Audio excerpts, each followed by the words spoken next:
Hello from wherever it is you're watching. We're here live out at Osborne Park and with James Cummings, the head trainer for Godolphin, Australia. It's a magnificent property. We're here for the autumn launch. We're live, as we say. So what we're doing is we're encouraging everyone to get online, send through your questions. I'll have a look as we go along and ping James a couple. Firstly, James, it was an outstanding week for the team. Plenty of winners across 3 different states. Really great momentum as you're going into the autumn carnival. Look, it was a fantastic weekend for us. We're not just a big stable either. We've got our own uniform, and it's impossible to hide a bad runner. So when we're going really, really well, it's certainly magnified, and everyone can see the blue colours running so well like they did on the weekend, and to come away with 5 winners on the Saturday. And since then, I think something like another 4. So momentum, as you say, is really, really strong at the moment. There's a great buzz about the stables. Not just here, but in Carbine as well, having had the Group 1 winner at Caulfield and in at Crown Lodge, where we've got a few of our nice young babies getting ready. There's certainly a great vibe, and it was a good opportunity at the very beginning of the carnival to make a little bit of a statement, and great to hit the ground running. Yeah, so you must take a little bit of confidence going forward. You're on the eve, or pretty much into the autumn carnival. As you say, is there that extra buzz, there's that extra lift with the staff around here? I know you're very proud of what your staff do. Yeah, I think so for sure. And look, a month and a half ago, 2 months ago, we were going through a quiet period because, that's really the way I like my horses to ebb and flow in between carnivals. Now that we're well into February and April's not far away, we want to see our horses really ramping up and peaking for those days, and we want to see all of our really good horses getting their opportunity. So, it's no surprise to me to see us go through a quiet period, but one of the things about training horses is that, and competing in any sport, is that you are constantly reverting to a mean. And whilst we did have a quiet period, we are now experiencing what's like a real flourish of winners. But I keep a pretty level head about those things, because as we know in sport, nothing's ever as bad or as good as it seems. So we are just like really getting good now at focusing on our processes. We're getting really good at keeping things consistent throughout all of our 3 sites, and that's been a real pleasure of mine to really work hard on. And I think we've got more improvement to come and some new things for this year. You touched on the sites there. Of course, we're at Osborne Park here at Agnes Banks, just in the outskirts of Hawkesbury. It's a great property, but just take us through the role in each of the properties, because there's quite a few within the Godolphin arm. Yeah, so Osborne Park's a great opportunity for a lot of our older horses and horses that are out of their 2-year-old racing season and campaigns to enjoy a little bit more of a natural style of training, where we're able to use not only facilities like our aquasizer and our grass tracks when we need them, our poly tracks outstanding for just run-of-the-mill training, but the horses also from time to time get the opportunity to be turned out after their gallops. And we've got Hartnell here, who has really thrived at Osborne Park because he just loves that. He loves to be turned out after training, get the opportunity to have his head down and have a pick of grass, feel really nice and natural about things. And the horse I experimented with last season, last preparation, keeping him in Melbourne from before the PB Lawrence and right through. But I just found I couldn't quite get him nice and big and bouncy and round, which is the way he likes to race. So after winning the Group 1 CF4, he's back here now. He gets the chance to be turned out during the day, and he just he gets back in his box and throws the straw up, and it's a sign to me that he's happy to be home, and he's happy to do his preparations from here, which is exciting for his preparation ahead. He looks outstanding. He's come through the run well. Yeah, I'm delighted with how he came through. He looked great in the tie-up stall straight after the win. He'll have a few weeks before we run him again wherever we go, but the horse he had a great foundation before he ran first up, and that's really going to help him be given the opportunity to get over what was an excellent performance and a really it was a performance of a horse that dug very deep to win, and great to see that determination in him. Great to see that the team have come together, and guys from Osborne Park as well as Reg down in Melbourne, and Paul Reed here at Osborne Park have been able to get their fingerprints on Hartnell and get that sort of with that sort of passion that's gone into him. see that he's rewarding them, and he's giving everything, and he's happy to be here. So for a horse that's his age, who's born in April 2011, he got off the plane here in I think 2014, running in the Chipping Norton, running second to Contributor, which was also a Godolphin Quinella. To still be driving so hard in a finish and still be so enthusiastic about his racing, I think it speaks volumes about the way our horses in general are looked after, and how we've been able to get so much out of such a wonderful weight for age athlete. Definitely. One of the questions that popped up on Facebook here is from Owen Matthews. He's more inclined to push you down the Peter Young Australia Cup path. Being from Racing New South Wales, I want to see him up here. Yeah. What do you got in mind for him next? Look, the Australian Cup is for me a much more attractive option than running in the Chipping Norton, but it's about the way we go about getting there, and we just want to see Hartnell be given an easy week to get over that run, see how he bounces back before we lock in any targets. I don't really like the idea of running in the Chipping Norton and backing up in the Australian Cup when they're only a week apart. So it's looking less and less likely that we would tackle Winks at our next start, or any other horses that are going to be in the Chipping Norton. But I'd love to see the horse at Flemington in the Australian Cup, and en route to other targets in New South Wales when those Group 1s get a little more serious. Races like the Ranvet and fingers crossed, I've even still got him going well enough to run in a Queen Elizabeth. Yeah, on the second day of the championships, of course. Alrighty, so we've spoken about Hartnell. Now I think it gives us a good chance to just touch on potentially a couple of your 2-year-olds coming through. So we saw Plaguestone run down in Melbourne. He went really well. Can you talk us through some of the other youngsters that are coming through that are exciting you? Yeah, so Plaguestone's, he's got the writing on the wall for being a great chance in the Blue Diamond for us on Saturday week. He's come through what was an excellent effort in the Group 3 on the weekend quite well. We have Encryption, who ran beautifully first up in his second preparation the week before, and he's just going to sail 3 weeks into the Blue Diamond, and he's going to be one of our 2 customers lining up there.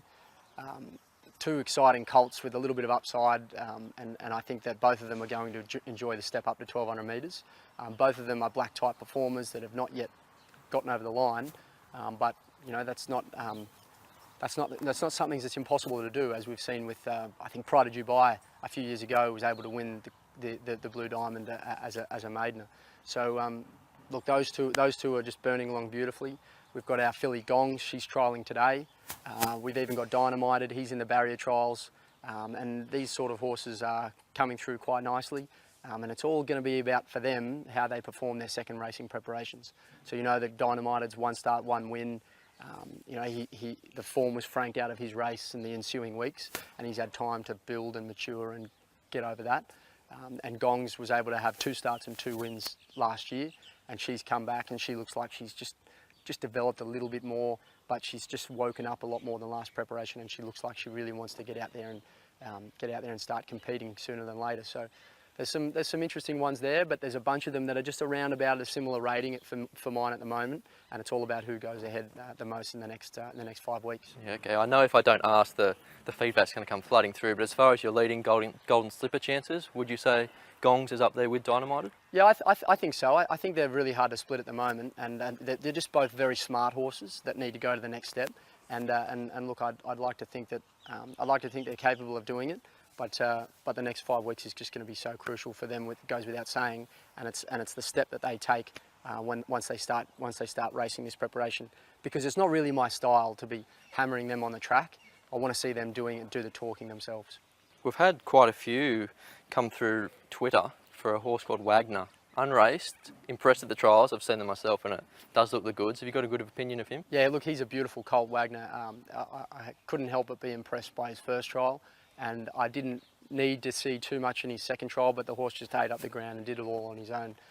Brenton Abdullah's shares my enthusiasm, and you can probably expect to see that horse at Rose Hill in an 1100 metre Colts and Geldings maiden. There's nothing quite like small fish being sweet eating at this early stages of their career, and I don't really want to throw him in the deep end, even though I easily could run him in a race like the Skyline that has been won by horses in the past that are stepping out on debut.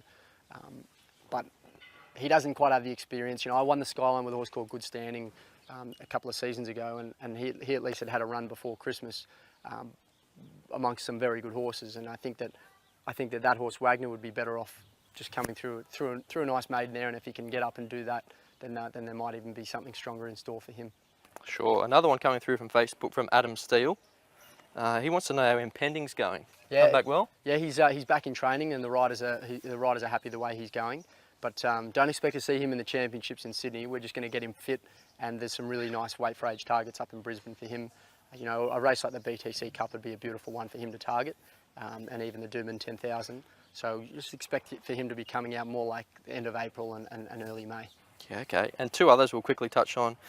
It's Somewhat and Viridine. Where are they at in their campaigns? Yeah, so Viridine had a barrier trial this week, and I was really happy with the way he blew out some cobwebs there. He's a real bull of a colt, and he needs good solid training to get himself up to the mark. We could expect him to be having a second public barrier trial, and then I'll either run him in the Challenge Stakes or the Fireball first up, and I'm strongly thinking about targeting the Galaxy with him. He's a fast colt. He loves 1100 metres. He's unbeaten at Rose Hill, and with a record of 4 wins from 5 starts, you know, he's a pretty exciting horse too. It's Somewhat raced well into December with the Perth Carnival getting his attention. So we'll just hold him back, and you probably expect to see him racing and running well in races like the Hollandale up in Brisbane, maybe even another go at the Doomben Cup. Yeah, right. Looking a little bit more closely, this weekend you've got an exceptional filly resuming. Can you talk us through her? Let's go have a look at her. Yeah, look, Alizee, just as a horse that's possibly of interest to you, Interlocutor walks past me. He's another one that's probably worth mentioning. You might expect to see him resuming in a race like the Liverpool City Cup. He's gonna have a barrier trial in a few days at Rose Hill, and he only had a short break after running a slashing third in the Villiers, off a preparation that saw him really rocket through his grades with three wins, and you know, what should have been 4 but lost one in the stewards room. Had a really impressive campaign, and looks like he's got some upside. So back to Alizee, she's in this weekend. Quite right, she's up against a filly that's the place getter from the Slipper, Frolic. Yep. That will be interesting to see how she can match it with her. But look, we're very happy with her. She's developed again since the spring, and she's a really exciting filly for His Highness Sheikh Mohammed to be going into the Autumn Carnival with her sort of strength and development. Not to mention her outstanding record from 3 wins last preparation, a Group 2, a Group 1, the Flight Stakes, time-honoured race, and year in, year out it throws a top-class miler filly, and we're hoping that she can be that for us this campaign. Go have a look at Alizee. We'll go pop down. Let's have a look. Yeah. Collett's gone down to the fence here on Champagne Cuddles. Back second last as I'm excited, and Alizee's gone down to the fence as well. So the roughie, College Romance, she's the maiden, out by 2 lengths on Lover Lover. A length further back to Sweet Deal, and Pandemonium settles in 4th, having missed the kick again today. 2.5 further back to Smooth Landing. The speed is good. One more Honey the outside. Further back to Champagne Cuddles is buried on the fence from Seller Girl. Legal Girl the outside, 3 deep. Second last as I'm excited, and Alizee's coming one off the fence, starting to drive through, but we'll need some luck from there. Coming up towards the 600 metres. Well, on paper, this could be a topical Quinella, College Romance and Lover Lover, but they won't be there for too much longer, you would think. Just behind them is Sweet Deal. Pandemonium's under the pump. Now Seller Girl gets cracking, followed by one more Honey to the outside, and now Champagne Cuddles is starting to work through the field. She's just going to need a bit of room. They come up the rise, and Sweet Deal moves up to Lover Lover. Seller Girl is sprinting quickly, so Champagne Cuddles and Smooth Landing up the fence. Alizee gets the run as well. The 2 favourites, Alizee went straight past Champagne Cuddles, then Seller Girl and one more Honey. Hasn't she got a motor, Alizee? That was electrifying. Alizee wins it comfortably in the Flight Stakes from Champagne Cuddles. Seller Girl third. All right, well, we just saw some fantastic vision there of Alizee's Flight Stakes win. She was dominant. She was brilliant. That brings back some good memories. Oh, it does. Look, you know, you go into Group 1s, you're hoping to draw beautiful, soft gates and get good runs all the time. And she is behind us. She had to come from the second widest gate there, and Scully just managed to pick up runs along the inside, and just gave her an absolute 10 out of 10. But once she loomed up on them, she just put them away effortlessly. So very satisfying that day to see her peak on the grand final, and you and that's the sort of performance where we're waiting with bated breath to see if she can reproduce this preparation. Well, we get a look at her on Saturday, the light fingers. How do you assess the chances there? Oh, look, I think that the good size field makes it interesting. Quite a few of the fields early on in her preparation last time were small and at set weights, and the tempo wasn't always on, and that didn't always help her either.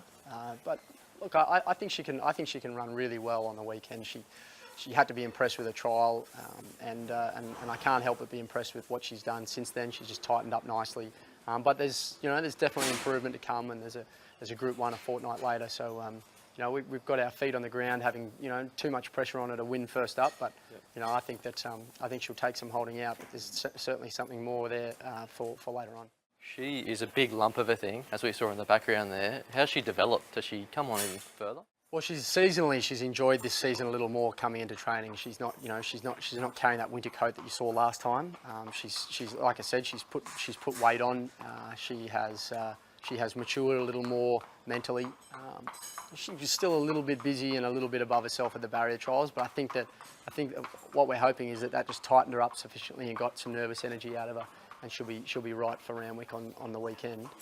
But I'm expecting to see a fractionally better Alizee than you saw in the spring. Okay, well, that bodes well, doesn't it? It does. As far as her campaign goes, it's obviously very much one run at a time. You see how she goes, and then potentially a surround. After that, have you got anything penciled in? Maybe some big targets over the championship? Yeah. Look, there's races like the Coolmore that follow on from the surround.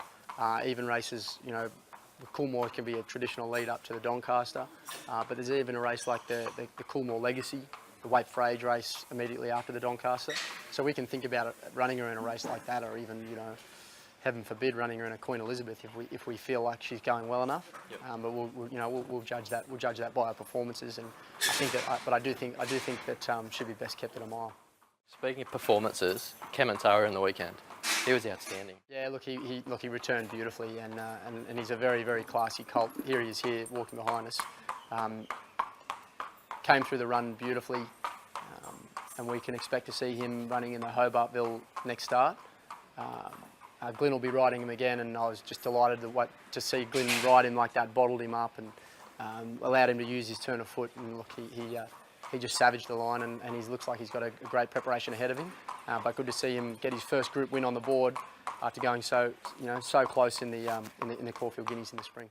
Yeah, your viewers there can see he looks in great nick. He does. Look, he's thrived on his work. He's a silky smooth mover, and he's definitely, when you're training 200 horses a morning, you can identify horses with X factor, and Kementari is the sort of horse that has that. Have you trained him a little bit differently? Like, we noticed that you only had the one trial. Would you train him a little bit more as a sprinter this time? Well, I think that having performed so well over a mile and having advanced so well over a mile for his one and only start at 1600 last time makes me confident that I shouldn't be too worried about him stepping up in distance again. But I've just, as far as he's concerned, he's just getting the hallowed crown treatment, the prize icon treatment. He's the sort of force in that calibre that can produce performances that are capable of winning a Group 1 level, and it's as simple as that. So he'll get the chance to do his own talking later on this campaign. Two questions that have come through from Twitter. Ashley Evans, and the other one is from Dave Tolson, just regarding his best distance. I know it puts you on the spot a little bit, but what do you think he is? Is he a mile or is he a 1400 metre horse? Well, look, he's out of a Redute's Choice mare, and he's got that style of him to my eye that says that he's going to be at his best over a mile. But he's brilliant enough over 1200 metres, like we saw on the weekend, to be effective in top class 6 furlong events. Yep. For me at the moment, the target for the autumn for a colt has got to be the Guineas, because it's the only set weights Group 1 that I can run him in against his own age, and from there onwards, I can think about other things. Look, we've got him nominated in the Queen Elizabeth. The George Ryder's there a fortnight after the Guineas, but there's plenty of options for that horse, and he's not a horse that needs to cop too much work. He's very, very, very naturally athletic. The horse that you just saw walking past then is Impending, so he's our Stradbroke handicap winner. He came back in the spring and produced 2 awesome weight for age performances for a narrow second behind In Her Time in the Sydney Stakes, and also really impressive placing in the Darley Classic up the straight at Flemington behind the informed Red Zell. So look to see him peaking for Brisbane for the winter, like we saw him do so well in that race last year. Over that period last year, and I think he's not done with yet. Righto. Well, thanks for joining us, James, and thank you, viewers, for tuning in. Brad Gray from Racing New South Wales. Of course, James Cummings needs no introduction. Thank you for your time. Best of luck with the upcoming carnival. There's some champions hopefully there to come through, and as you said, there's such a bright future for all these young 2-year-olds as well. So exciting time for the stable. Good man. Thank you. Thanks, guys.